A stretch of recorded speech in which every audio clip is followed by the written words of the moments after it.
In a previous video, I was most savagely and personally attacked by my beloved wife. She claimed that I am an avid reader of romantic comedy books, and I'd just like to say this pile of 38 books is hardly avid or a large collection, but I'd like to share with you one of my personal favourite rom-com books. Quite aggressively a favourite. That was just for another follower. I Married My Best Friend to Shut My Parents Up by Kodama Naoko, best-selling author of NTR Netsuzo Trap, if you've heard of that. Stories about two women who got married for the financial benefit, and while one is lesbian, the other is not. Through the story, the sham marriage becomes a very real one. It's heartwarming and very funny. What Katie did at school, and what Katie did next. That's the whole series, right? Except, no. There's a fourth one in the series, Clover, following the adventures of Katie's younger sister by 2 years, Clover Carr. And In the High Valley follows the life story of a set of British cousins of the Carr family as they move into the High Valley in Colorado. Now, you're probably already noticing that this is by no means one of our antique copies that are normally the ones we keep in the bamboo bookshelf. That's because we went up and down the country into every second-hand bookshop we could find asking about Clover and In the High Valley, and not one single bookseller had ever heard of the thing. This one had to be specially printed to finish off my set. And honestly, I'm just talking about this one in vague hopes that someone else will have even heard of these stories. And if not, I've just told you about a new children's book to go find. Okay, this video has been sat in my to-do for a little while, so let's get it over with. If you can read that title, you'll know why I'm pulling it off the shelf in a particularly different way. Look at all the pretty flowers. Can we not talk about this book? Can we just talk about the pretty flowers? Oh, I suppose we're going to have to talk about this book. To BookTok and Kinky Talk, I offer the Kama Sutra in pop-up. That's right, the sexual, spiritual awakening book of the tantric mystics of the Middle East and India in pop-up book form. No, I will not be opening the book, and no, I will not be revealing too much of even just the front cover. I do not want my channel to get banned. But as you can probably guess, there are many depictions of images featured in the actual Kama Sutra in pop-up form. If you find a copy, turn to page 25. It's amazing. We can't always read classics, and we can't always read old books, so let's go for something a bit indie. The Casebook of Sam Spallucci by A.S. Chambers.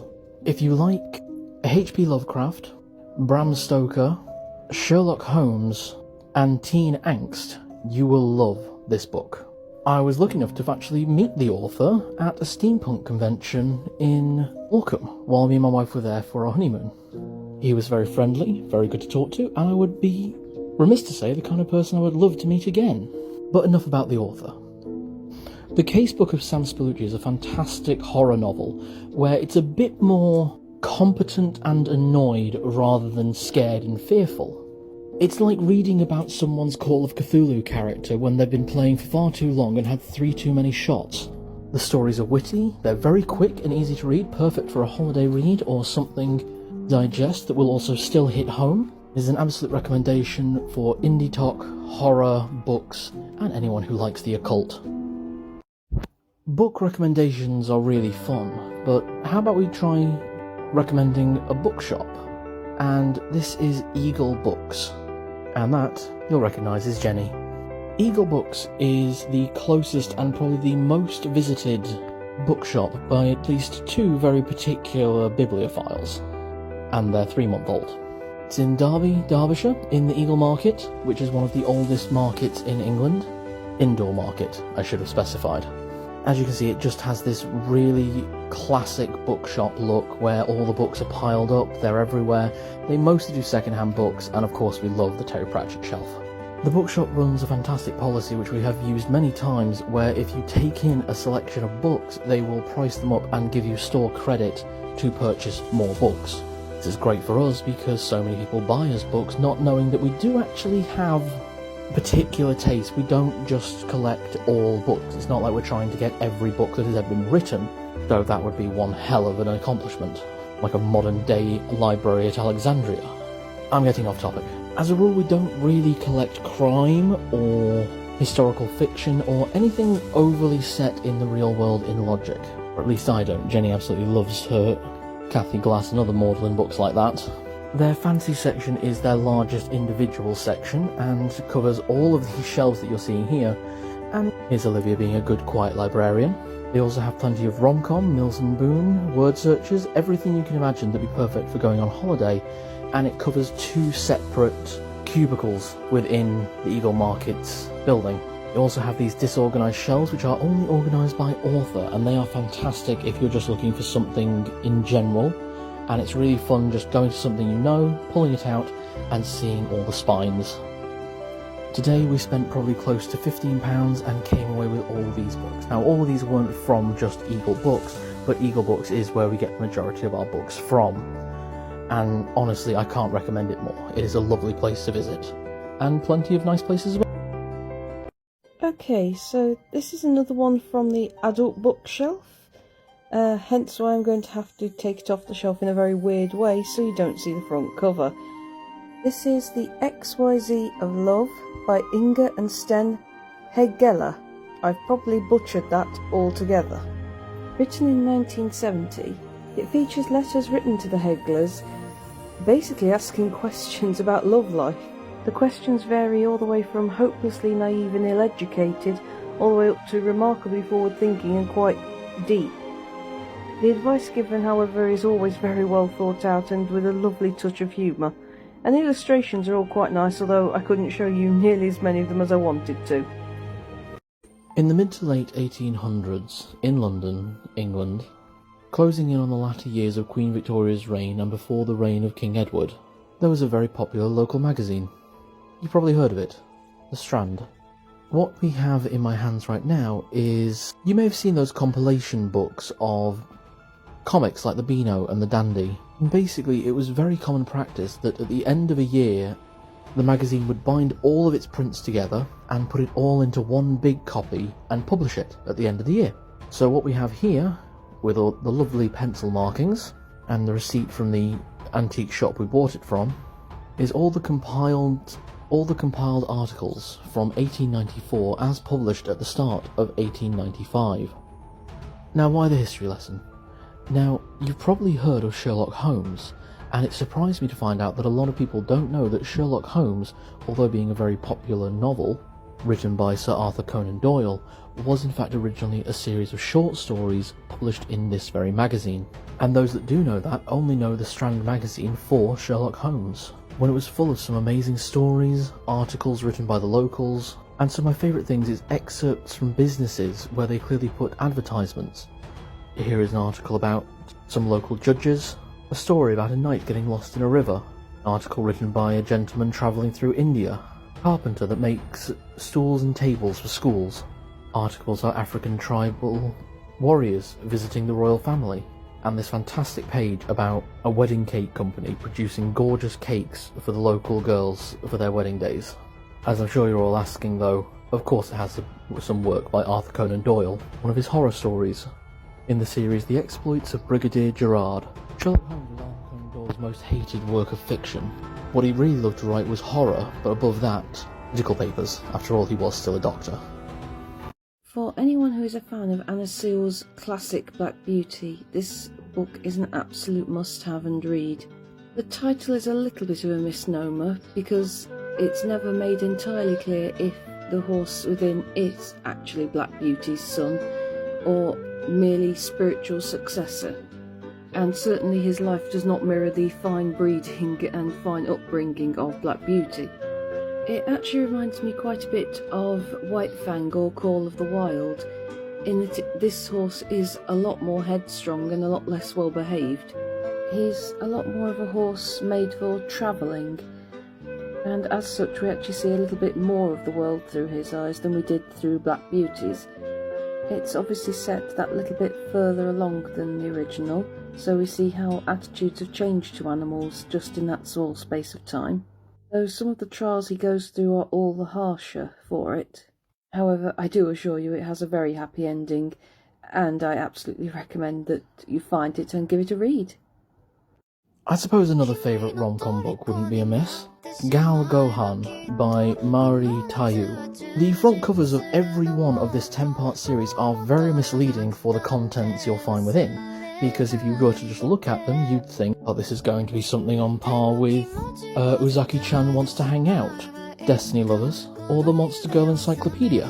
While the contents do contain the occasional racier scene, the story within is probably one of my favourite romantic comedies I've ever read. It's the story about a young girl who has no success, her teachers have given up on her, as have her family. Then she seeks out the help of one teacher, who she has had no classes with, who teaches her cooking. After all, if her grades are so bad she can't go to college and she has no prospects, she should at least be able to fend for herself and feed herself. With the story, her grades improve, her life improves, everything just keeps getting better for her. The only downside is the typical problem with most manga, in the inappropriate relationship between a teacher and a student. Even that, the story handles very well. And characters, artwork and story is still to this day one of my favourite mangas I've ever read. Also, I love that the whole thing includes recipes for everything they make. The occult. Occultism. Hidden knowledge and research of the ancients. The esoteric learning and understanding of that which is not meant to be known. Sometimes referred to as the eldritch truth, the forbidden practice, and sadly often usurped by extreme right-wing movements, including but not limited to the Thule Society, Opus Dei, and sects calling themselves Satanists.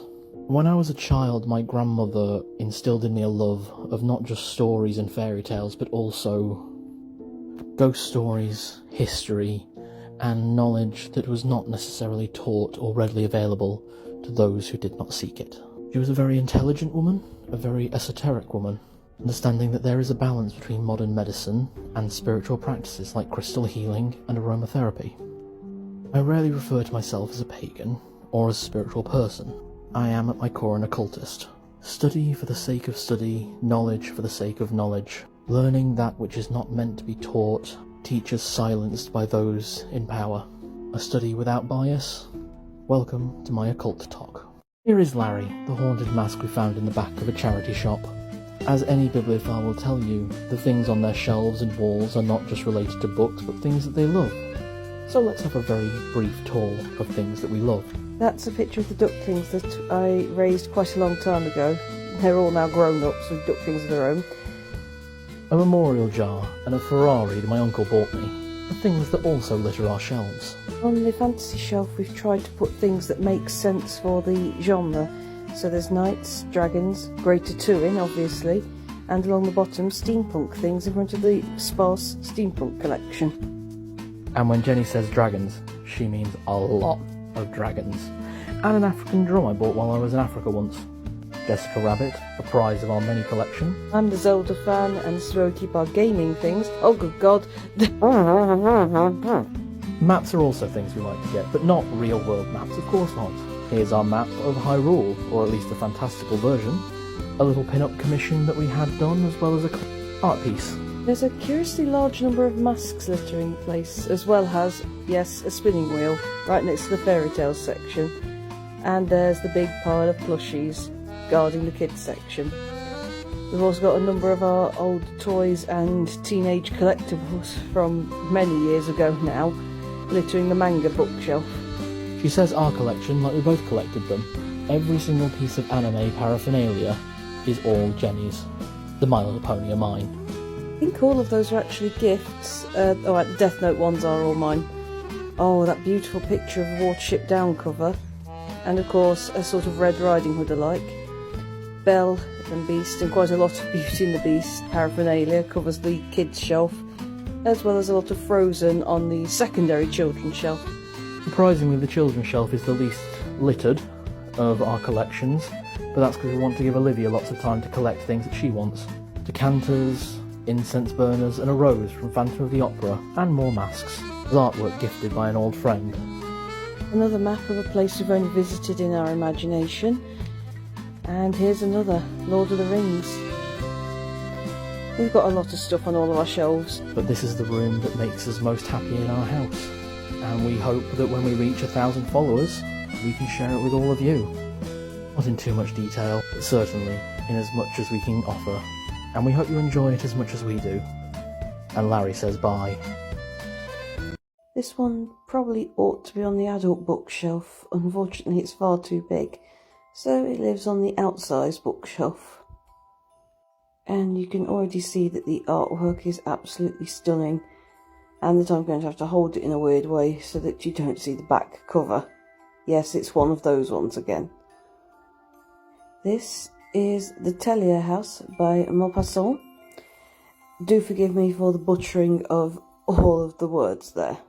Unfortunately, because this is second hand, it does have a number of these little stamps throughout, and I absolutely hate that because you can erase a pencil mark, but you can't do anything about those. As you can see, it's got these gorgeous charcoal artworks throughout, and it tells a remarkably funny short story about the ladies of the Tellier House going to a christening, where the priest himself remarks that they are very dignified and graceful, and why can't more women be like them?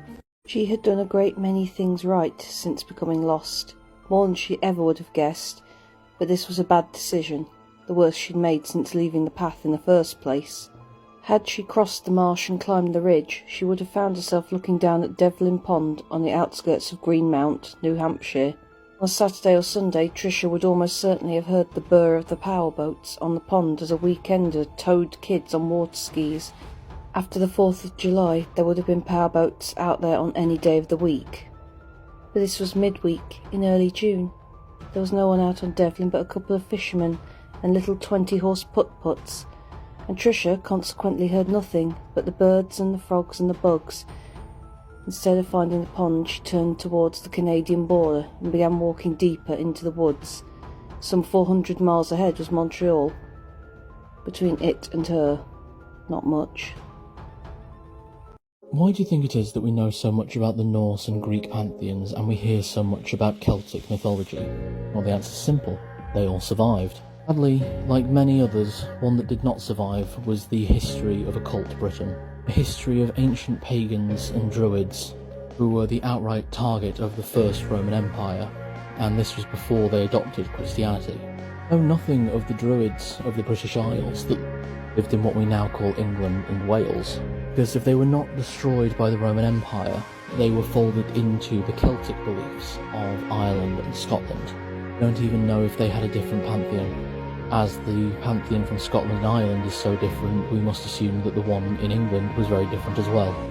But John Wilcott poses this and other theories in his book, talking about famous sites like Stonehenge and Glastonbury, lesser known like the Avebury Circle. It's sad to think how much history is lost. No matter how much we theorise, we can never ever get it back. Okay, Book Talk, let's do a random book challenge. Find a book that has a broken cover. A book that you've had for a really long time but have still never read it. A book that you really liked the cover but you didn't know what it was about, so you bought it anyway. A book that you loved but have not heard anyone talk about. A book that is way overhyped but you still like it. A book that you lost the dust cover for. A book that you hate the cover of. A book that you bought for less than $1. A book that was so absolutely overhyped that you were extremely disappointed when you finally read it.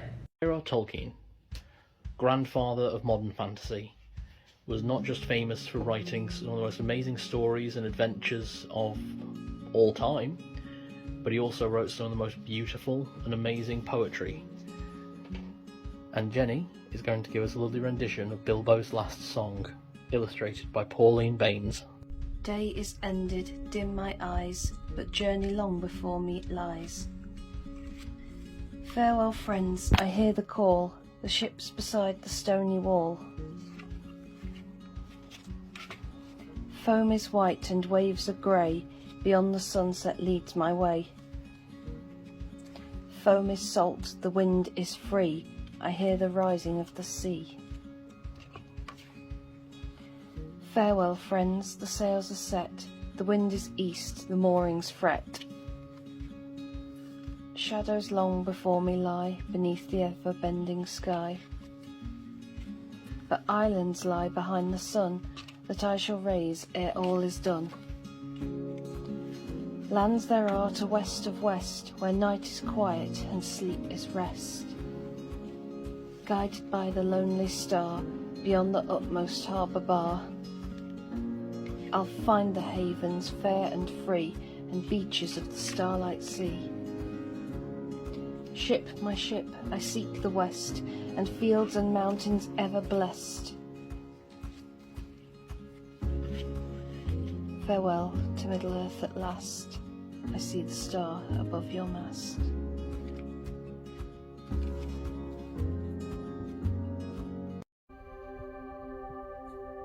$800. Less than 2 weeks ago, I asked for 16 followers to bring us up to a nice round 100. Just as I was going to bed, I see there's 800 of you now? Where did you all come from? I know the Tea Witch sent some of you, and I will be having words with her. But where did the rest of you come from? Because this doesn't make any sense. But in all seriousness, thank you so much for joining us on our journey of books. All these lovely books. I would normally do these videos in the garden, except as you can see, it's past midnight. I'm only still awake because I'm on night shift tomorrow, so look forward to another after night shift DM advice Sunday morning. That's Sunday morning, Greenwich Mean Time. But to celebrate reaching 800 followers, 4/5 of the way to 1,000 followers. How the fuck is this happening? No, I'm genuinely scared, guys. What the fuck is going on? Why are you here? I thought I would answer this question. In all seriousness, me and Jenny were both going to answer this question anyway, and Jenny was going to be here, but she's not feeling too well, what with it being midnight, she being exhausted with a rare condition known as new mom. I am also tired with being new dad. It's a different situation, of course, but I'm on night shift tomorrow, so the later I stay up, the better. That's just how this works, and it sucks. But let's get on with answering the question. Jenny and I are both mood readers, so choosing a singular favourite book is absolute hell. So we were able to narrow it down to top 3. Here are Jenny's. Lost Girls by Alan Moore and Melinda Gebbie, Terry Pratchett and Jacqueline Simpson, The Folklore of the Discworld, and Roald Dahl Matilda. If you've not read these 3, where have you, what rock have you been under for Matilda? Folklore of the Discworld is fantastic if you like folklore, mythology, and how things work together. Also a lot about magpies. And Lost Girls, gorgeous comic book, not intended for children. And these are my 3 favourites. We've got Terry Pratchett's Feet of Clay, The Female Tattler, edited by Fidelis Morgan, and My Big Book of Fairy Tales, which is a treasury favourite story for children. Basically, this was a load of magazine stories that were compiled into one massive book, and it was the main fairy tale book I had when I was a child, and I lost it. So this is a different copy that Jenny hunted for about 3 years to find. Thanks, love. Female Tattler, it's a hilarious gossip mag from like the mid-1800s. And Feet of Clay, it's Terry Pratchett, it's amazing.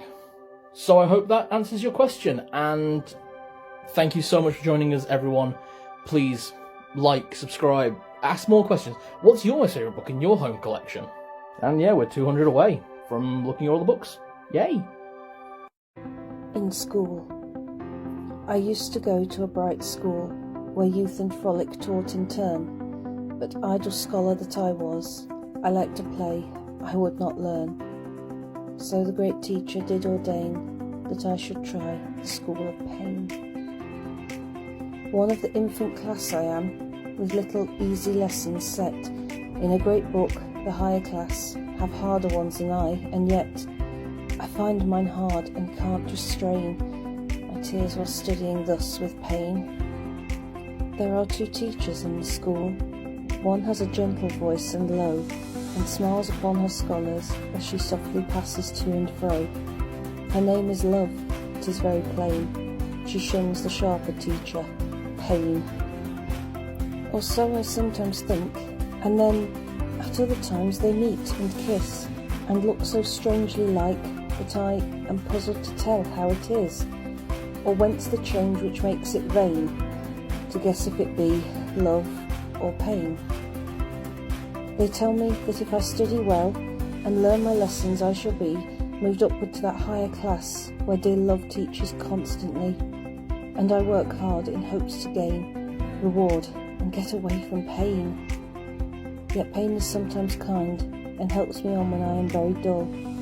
I thank him often in my heart, but love is far more beautiful. Under her tender, gentle reign, I must learn faster than of pain.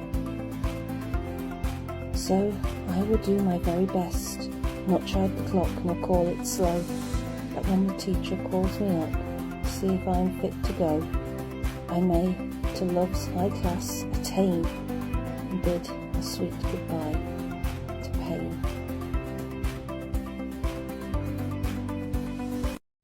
Jenny isn't the only one that has a love of fairy tales and children's books. After all, what is an adult if not a child that just got stretched? My big book of fairy tales, and I do literally mean my big book of fairy tales.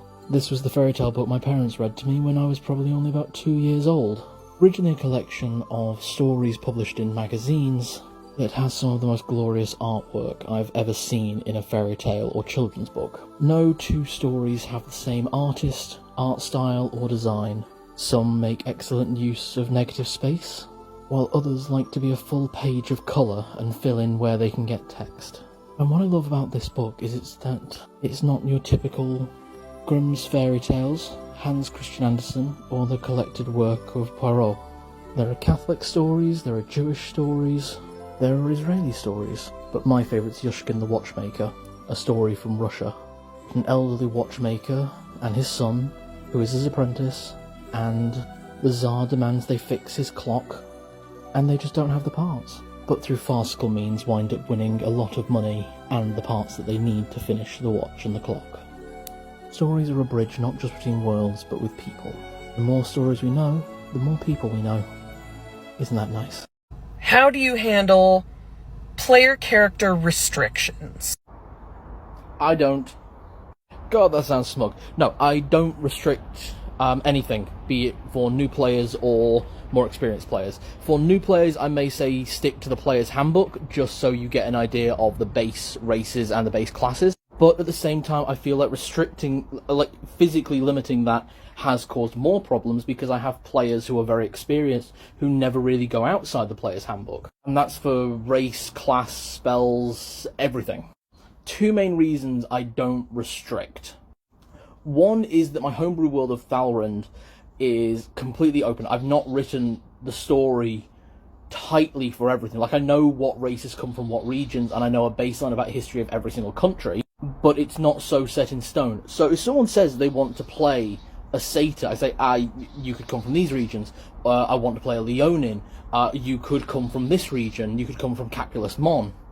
They could say, I want to play a Githyanki or a Githzerai. It's like, okay, well, these are the points where the Underdark connects to the Outer Realms, so let's work out a reason why you came through there and how you got to here. And that's basically it. If someone tells you they want to play a race or a class that's not typical to the region that we're playing that campaign in, then I'll just want to work with them, shop some ideas. How did you get here? Are you a first-generation immigrant to this country? Are you second or third? I've got a player who's playing a Leonin Bard College of Swords, who's in an area where Leonin just don't exist. He's decided to go with very much a feel for second-generation Italian immigrants to America, very Bronx, Brooklyn area from the 1950s, that kind of feel. The second reason I don't limit is the first time I ever played Dungeons & Dragons, I was limited, and I hated it. I've talked about Richter Belmont, my paladin, before. I was handed a character sheet and was told I'm going to play a lawful good human paladin who has a specialization in great sword and longsword. That was it. I got no choices. And I know the DM was doing it because he was new to the game, but I did not like feeling that, so I don't want to do that to other players. Okay, hope that helps. And that's actually kind of the same with any tabletop role-playing game. I don't believe in restricting the players, I believe in workshopping with the players. When we played Vampire the Requiem, I spoke to all the players about what kind of feel they wanted, and then I advised them of what clan to be a part of, and kind of directed them to which coterie to join, and just kind of that thing. If they had said, I don't want to play that, I want to play something else, fine, I don't care, I will work with it. I'm just happy to be playing with people that actually care. DMs of TikTok, stitch this and answer this question. So I've run for newbies multiple times. Not just in Dungeons & Dragons, but in RuneQuest, loads of the different games that I run. My answer with Dungeons & Dragons, like any TTRPG, go with the most uniform class and race combo. So for Dungeons & Dragons 5th edition, the classes I would always recommend are Fighter, where you're going to be doing a bit of tanking and a bit of DPS. Then you've got Barbarian, where you'll be doing a lot of tanking and a bit of DPS.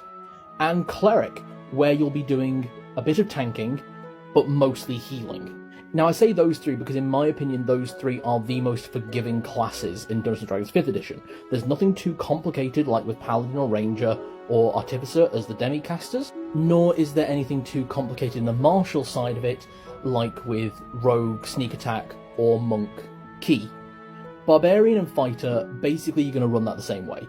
The idea is that you're there to soak up some damage and deal out damage. On your turn you should be attacking, and basically just getting a feel for the flow of combat while using your background and your skills to flavour out of combat. There's nothing wrong with having a barbarian that's got a decent persuasion skill, for example, but it does mean that your turn is already predetermined, so you can just focus on learning the rules and the abilities. This is kind of the same thing with Cleric. Cleric, you mostly focus on healing. Go with like a life domain or a light domain or even a war domain. The advantage over other casters is it's the least squishy. Yeah, it still has that D8 hit die, but most subclasses allow you to wear heavy armor, so your armor class is going to be really good. So that way you can get a really good feel for your class's spells. Mostly you'll be focusing on healing spells, maybe one or two damaging spells, but mostly I'd say healing and a couple of support spells. Always take Cure Wounds, or if not Cure Wounds, Healing Word. Both are really good and really effective. And if on your turn you don't have any spell slots left, or something's in melee range, bonk with your Warhammer or your mace. And as for races, I'd personally say human is the usual classic because you're human, you know what you're doing. Half-elf, again, it's basically human with a couple extra features. And lastly, I'd recommend dwarf.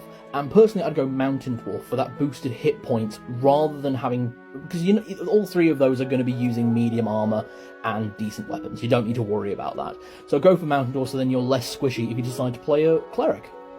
I hope that helps, and I look forward to seeing what other Dungeon Masters and players recommend as a starting race class combo.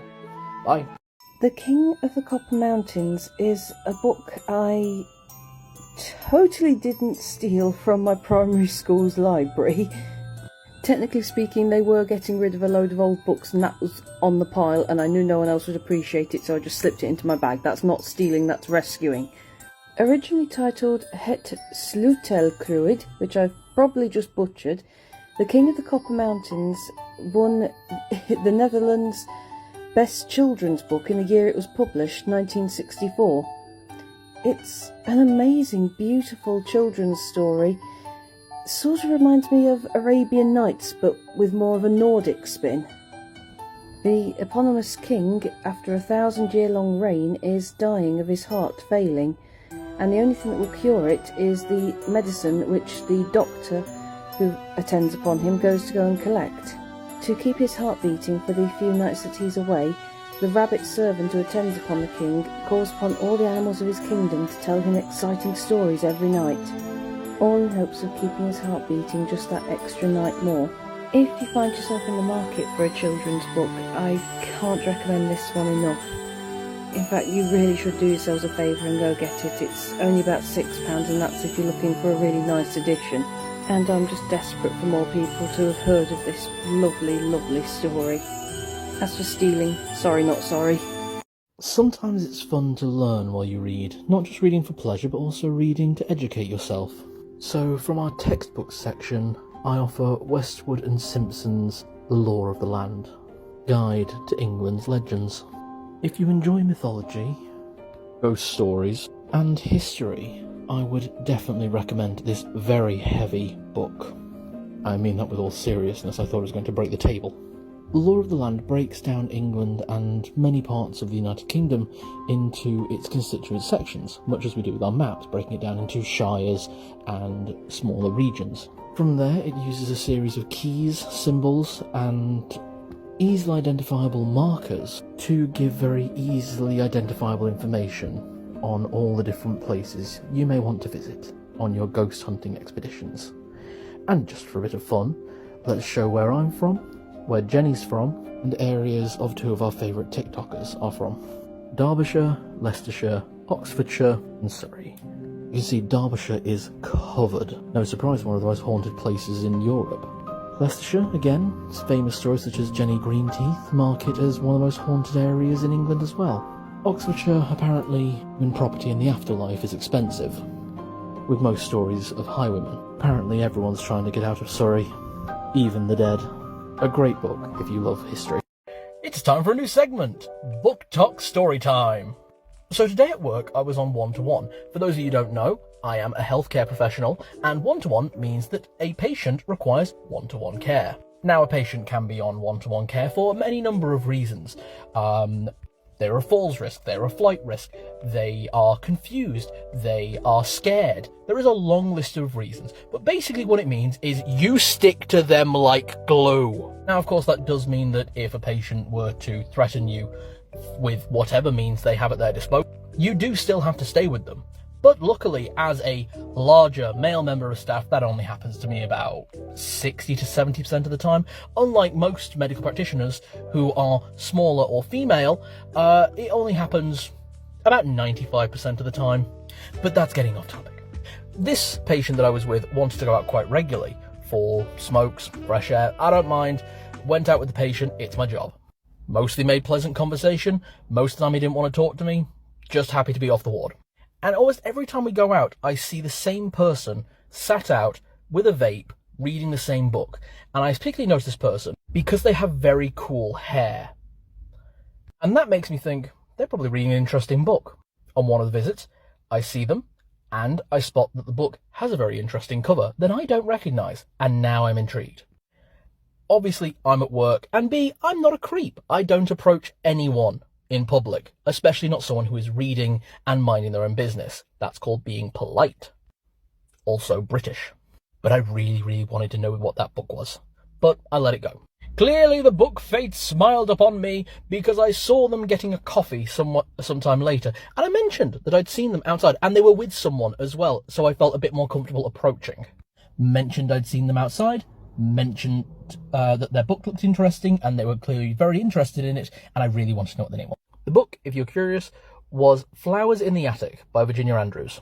Now, I'm pretty certain we have a copy, but I will be checking when I get inside. And if we don't have a copy, I will be buying a copy, because any book that is recommended that vehemently by someone with that interesting a hair colour knows what they're talking about. I'm also making this video for another reason. They mentioned that they were on TikTok. I also mentioned that I'm on TikTok. If you wind up coming across this video, hi! Thanks for the book recommendation. Now, I would like everyone who has watched to this point in the video to stitch this or reference it in some way. Just reply with your interesting books-related story. How books bring people together, how books introduce nerds, and how you just got a really good book recommendation completely apropos of nothing. See ya. Show me a fantasy book that's on your TBR. Show me a fantasy book that you're currently reading. And show me a fantasy book that you absolutely loved. A fantastic question. Thank you for the likes and actually saying you'd like us to reach 1,000 so we can show all these books. All of them. Gladly and happily. That would be awesome. But in regard to your question of our oldest book, that's a debate between 3 books.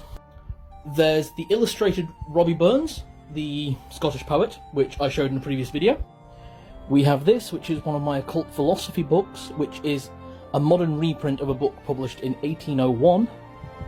But our absolute oldest book in terms of how old it's actually existed, that isn't one of our Bibles that we randomly pick up and hymns and verses from like the 1810s, so this is a more interesting one, will have to be The Collected Poetry of Eliza Cook, first published in 1869.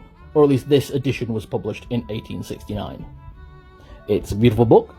It's in fantastic condition, and yeah, it's just lovely. Thank you.